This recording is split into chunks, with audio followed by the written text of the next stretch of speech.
మోందా తుఫాన్ పట్ల ప్రజలు అప్రమత్తంగా ఉండాలని ఎమ్మెల్యే గల్లా మాధవి కోరారు. ఈ సందర్భంగా ఎమ్మెల్యే మాట్లాడుతూ పశ్చిమ నియోజకవర్గంలో కొన్ని ప్రాంతాలకు ముంపుకు గురయ్యే ప్రాంతాలు ఉన్నాయని, ఆ ప్రాంతంలో నివసించే ప్రజలు సురక్షిత ప్రాంతాలకు తరలి వెళ్లాలని విజ్ఞప్తి చేస్తున్నానని అన్నారు.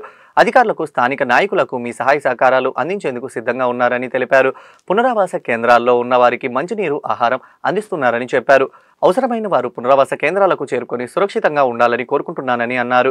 పునరావాస కేంద్రాల్లో మంచినీరు, ఆహారము, హెల్త్ కు సంబంధించిన అత్యవసర మందులు కూడా ఏర్పాటు చేశామని తెలిపారు.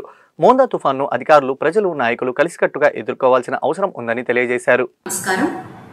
మోందా తుఫాన్ నేపథ్యంలో ప్రజలందరూ కూడా అప్రమత్తంగా ఉండాలి అని చెప్పి కోరుకుంటూ ఉన్నాను. మరి పశ్చిమ నియోజకవర్గంలో కొన్ని ప్రాంతాలు ముంపుకి గురయ్యే ప్రాంతాలు ఉన్నాయి. ఆ ప్రాంత వాసులందరికీ కూడా విజ్ఞప్తి చేస్తూ ఉన్నాను. సురక్షితమైన ప్రాంతాలకు మీరు ఇప్పుడే తరలి వెళ్ళాలి.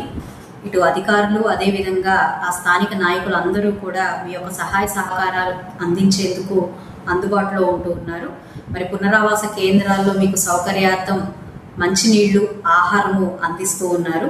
కాబట్టి ఖచ్చితంగా అవసరమైన ప్రతి ఒక్కరూ కూడా ఈ పునరావాస కేంద్రాలని చేరుకొని మీరు అప్రమత్తంగా, సురక్షితంగా ఉండాలి అని చెప్పి నేను కోరుకుంటూ ఉన్నాను. ఏ రాత్రిపూట అయినా కూడా వర్షం పడి ముంపుకి గురయ్యే ఇళ్ళు ఉన్నప్పుడు ముందుగానే వాళ్ళు జాగ్రత్త పడాల్సిన అవసరం ఎంతైనా ఉంది.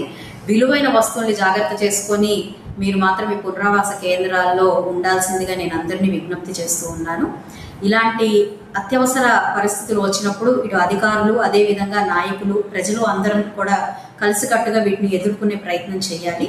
ప్రతి రీహాబిలిటేషన్ సెంటర్లో మంచినీరు, ఆహారము, అదేవిధంగా హెల్త్ కు సంబంధించిన అత్యవసరమైన మందులన్నీ కూడా ఏర్పాటు చేస్తూ ఉన్నాము. వీటన్నిటిని మీరు సద్వినియోగపరచుకోవాలి. రేపు సైక్లోన్ అయిపోయిన తర్వాత 2 రోజుల తర్వాత కూడా ఇంకా ఇళ్లలో నీళ్లు ఉండడం కానివ్వండి, మీ ఏరియా మొత్తం కూడా మునిగి ఉండడం కానివ్వండి ఉండే అవకాశం ఉంది. వాటికి కూడా సిల్టేషన్ తీయడం కానివ్వండి, వాటర్ అంతా కూడా డ్రైన్ అవుట్ చేయడం కానివ్వండి, ఇలాంటి కార్యక్రమాలు చేపట్టాల్సిన అవసరం ఉంటుంది. అలాంటి నేపథ్యంలో కూడా ఎవరికి ఏ అవసరం వచ్చినా, ఏ ప్రాంతాలకు ఏ అవసరం వచ్చినా కూడా అధికారుల ఫోన్ నెంబర్లు, మా యొక్క నాయకుల ఫోన్ నెంబర్లు, అదేవిధంగా వెస్ట్ ఆఫీస్ ఫోన్ నెంబర్లు కూడా మీకు మేమందరం కూడా అందుబాటులో ఉంచుతాం. కాబట్టి వీటన్నిటిని సద్వినియోగపరచుకొని మీరు అందరూ కూడా ముప్పు నుంచి బయటపడాలి అని చెప్పి నేను ప్రత్యేకంగా అందరినీ విజ్ఞప్తి చేస్తున్నాను.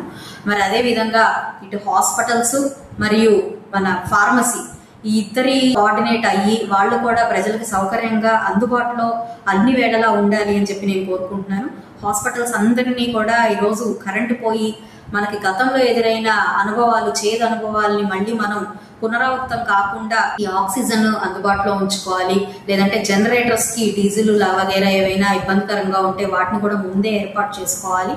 ఫార్మసీ అన్ని కూడా అత్యవసర మెడిసిన్స్ అన్ని కూడా అందుబాటులో ఉంచుకోవాలి. ప్రజలందరూ కూడా బయటికి రాకపోకలు అవసరమైతే తప్ప దయచేసి ఇళ్లలోనే ఉండాలి అని కోరు